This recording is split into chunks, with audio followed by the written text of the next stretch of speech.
ಇವತ್ತಿನ ವಿಡಿಯೋದಲ್ಲಿ ನಾನು ಹುಂಚೆಕಾಯಿ ತೊಕ್ಕು ಹೇಗೆ ಮಾಡೋದು ತೋರಿಸ್ತೀನಿ. 10 ದಿವಸ ಆದಮೇಲೆ ಚೆನ್ನಾಗಿ ಹುಂಚೆಕಾಯಿ ತೊಕ್ಕು ಮೆತ್ತಗಾಗಿರ್ತೈತಿ. ಆವಾಗ ನೀವು ತೆಗೆದು ಶೇಂಗಾ ಹುರಿದು ಸಿಪ್ಪೆ ತೆಗೆದಿಟ್ಕೊಂಡು ಹಸಿಮೆಣ್ಸಿನ್ಕಾಯಿ ಹುರಿದು ಹಸಿಮೆಣ್ಸಿನ್ಕಾಯಿ ಬೆಳ್ಳುಳ್ಳಿ ಕೊತ್ತಂಬರಿ ಎಲ್ಲ ಹಾಕಿ ರುಬ್ಕೊಂಡು ಹುಣಸೆಕಾಯಿ ತೊಕ್ಕಿಗೆ ಬೇಕಾಗಿರುವ ಪದಾರ್ಥಗಳು. ನಾನು 3 kg ಅಷ್ಟು ಹುಣಸೆಕಾಯಿ ತೊಗೊಂಡು ಕ್ಲೀನಾಗಿ ತೊಳೆದು ಒಣ ಬಟ್ಟೆಯಿಂದ ಒರೆಸಿ ಇಟ್ಟೀನಿ. ಹಾಗೆಯೇ ಅರ್ಧ ತಾಸು ಗಾಳಿಗೆ ಒಣಗಾಕೀನಿ. ಅರಿಶಿನ ಪುಡಿ ನಾನು ಒಂದು 1/4 kg ಅಷ್ಟು ಅರಿಶಿನ ಪುಡಿ ತೊಗೊಂಡೀನಿ.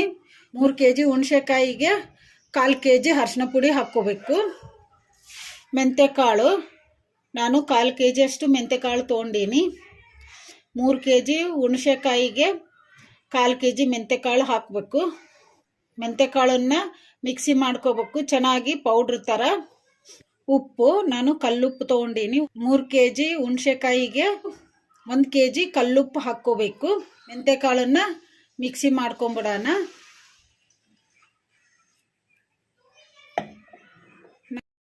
ಮಿಕ್ಸಿ ಜಾರ್ ತೊಗೊಂಡೀನಿ. ಮಿಕ್ಸಿ ಜಾರಿಗೆ ಈಗ ಮೆಂತ್ಯಕಾಳು ಹಾಕೋಣ.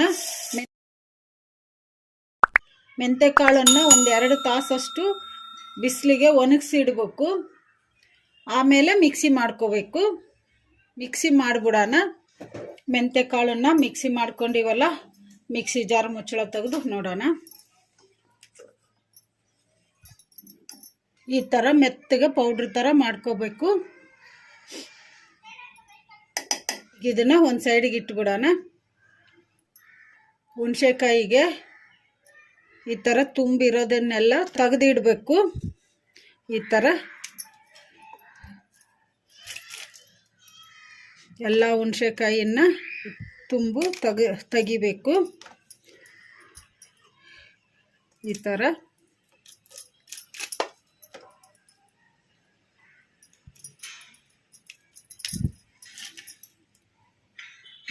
ಎಲ್ಲ ಹುಣಸೆಕಾಯಿಗೂ ತುಂಬು ತೆಗೆದು ಹುಣಸೆಕಾಯಿ ತೊಕ್ಕು ರುಬ್ಕೋಬೇಕು ಒರಳಲ್ಲಿ. ಈಗ ಎಲ್ಲ ಹುಣಸೆಕಾಯಿಗೂ ತುಂಬು ತೆಗೆದಿಟ್ಬಿಡೋಣ. ಹುಣಸೆಕಾಯಿ ಮೇಲೆ ಇರೋ ತುಂಬೆಲ್ಲ ಈ ಥರ ತೆಗೆದಿಟ್ಕೋಬೇಕು. ಈಗ ಹುಣಸೆಕಾಯಿ ತೊಕ್ಕು ಹೇಗೆ ಮಾಡೋದು ನೋಡೋಣ ಬನ್ನಿ. ನಾನು ಒರಳೆಲ್ಲ ಕ್ಲೀನಾಗಿ ತೊಳೆದಿಟ್ಟೀನಿ. ಈಗ ಇದಕ್ಕೆ ನಾವು ಕ್ಲೀನ್ ಮಾಡಿ ಇಟ್ಕೊಂಡಿದ್ವಲ್ಲ ಹುಣಸೆಕಾಯಿ, ಈಗ ಇದನ್ನು ಹಾಕಿ ರುಬ್ಕೊಂಬಿಡೋಣ ಒರಳಿಗೆ.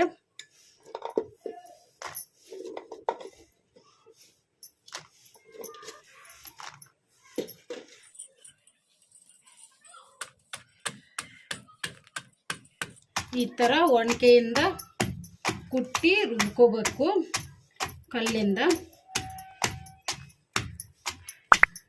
ಈ ಥರ ಹುಣಸೆಕಾಯಿ ತೊಕ್ಕನ್ನು ರುಬ್ಬಿ ಇಟ್ಕೊಂಡ್ಬಿಟ್ರೆ 1 ವರ್ಷ ಆಗಲಿ 2 ವರ್ಷ ಆಗಲಿ ಏನೂ ಆಗಲ್ಲ, ಕೆಟ್ಟೋಗಲ್ಲ, ಚೆನ್ನಾಗಿರ್ತತಿ. ದಿನಕ್ಕೂ ಇನ್ನೂ ಜಾಸ್ತಿ ಟೇಸ್ಟ್ ಬರ್ತತಿ. ಹುಣಸೆಕಾಯಿ ಒಂದು ಸ್ವಲ್ಪ ಮೆತ್ತಗಾಗಿದ್ದಾವಲ್ಲ, ಈಗ ಇದಕ್ಕೆ ಒಂದು ಸ್ವಲ್ಪ ಉಪ್ಪು ಹಾಕೋಣ.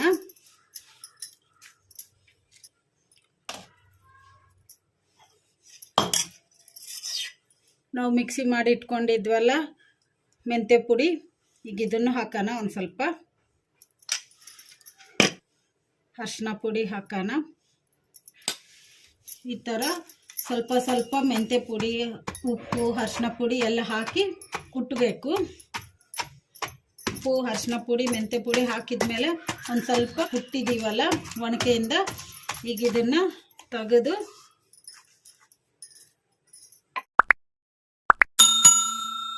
ಈ ಥರ ಕಲ್ಲಿಂದ ರುಬ್ಕೋಬೇಕು.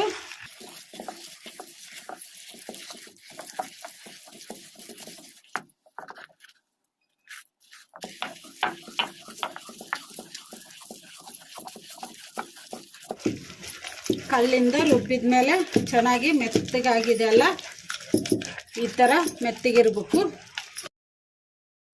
ಈಗ ಇದನ್ನು ಒಂದು ಪಾತ್ರೆಗೆ ತಕ್ಕೊಂಬಿಡೋಣ.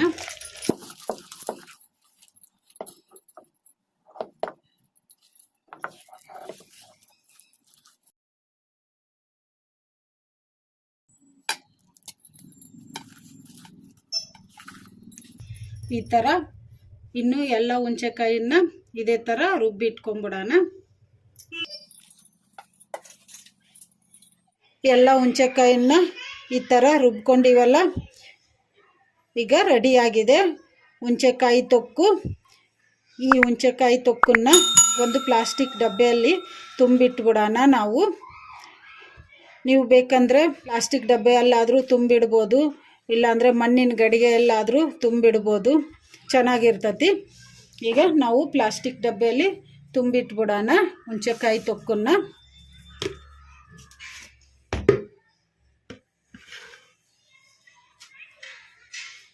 ಈಗ ಇದಕ್ಕೆ ಒಂದು ಸ್ವಲ್ಪ ಉಪ್ಪು ಹಾಕೋಣ.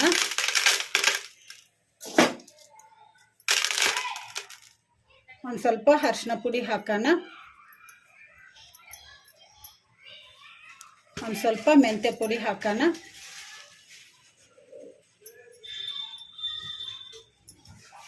ಈಗ ಹುಣಸೆಕಾಯಿ ತೊಕ್ಕನ್ನು ಡಬ್ಬೆಗೆ ಹಾಕ್ಕೊಂಬಿಡೋಣ.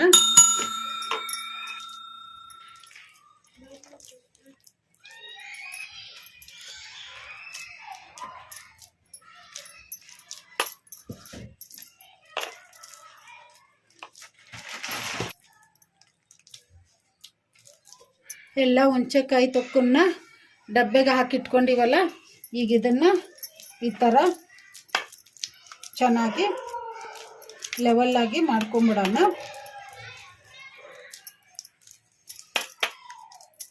ಈಗ ಈ ಥರ ಮಾಡಿವಲ್ಲ, ಈಗ ಇದಕ್ಕೆ ಮೆಂತ್ಯ ಪುಡಿ ಹಾಕೋಣ.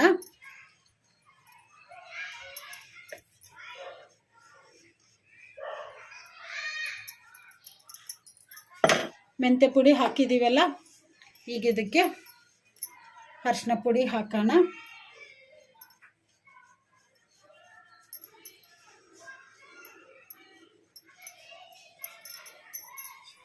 ಅರಿಶಿನ ಪುಡಿ ಹಾಕಿದ್ದೀವಲ್ಲ, ಈಗ ಇದಕ್ಕೆ ಒಂದು ಸ್ವಲ್ಪ ಉಪ್ಪು ಹಾಕೋಣ ಮೇಲೆ.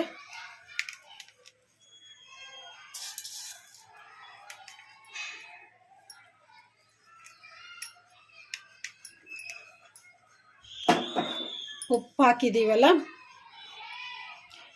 ಈಗ ಇದಕ್ಕೆ ಒಂದು ಕಾಟನ್ ಕ್ಲಾತನ್ನು ಕಟ್ಟಿ ಮುಚ್ಚಳ ಮುಚ್ಚಿಟ್ಬಿಡೋಣ.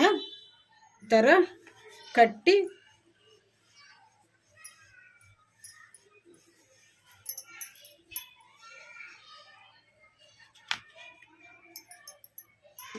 ಕ್ಲಾತನ್ನು ಡಬ್ಬೆಗೆ ಕಟ್ಟಿದ ಮೇಲೆ ಈಗ ಮುಚ್ಚಳ ಮುಚ್ಚಿಟ್ಟು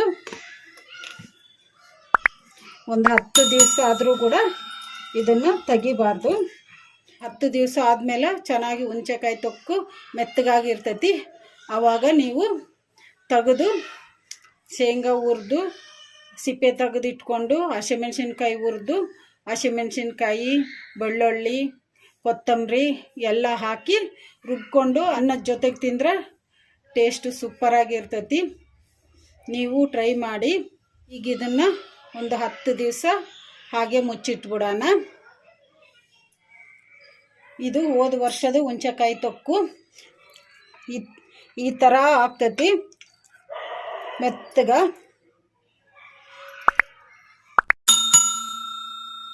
ಈ ವಿಡಿಯೋ ನಿಮಗೆ ಇಷ್ಟ ಆದರೆ ನನ್ನ ಚಾನಲನ್ನು ಸಬ್ಸ್ಕ್ರೈಬ್ ಮಾಡಿ, ಲೈಕ್ ಮಾಡಿ, ಶೇರ್ ಮಾಡಿ, ಕಮೆಂಟ್ ಮಾಡಿ.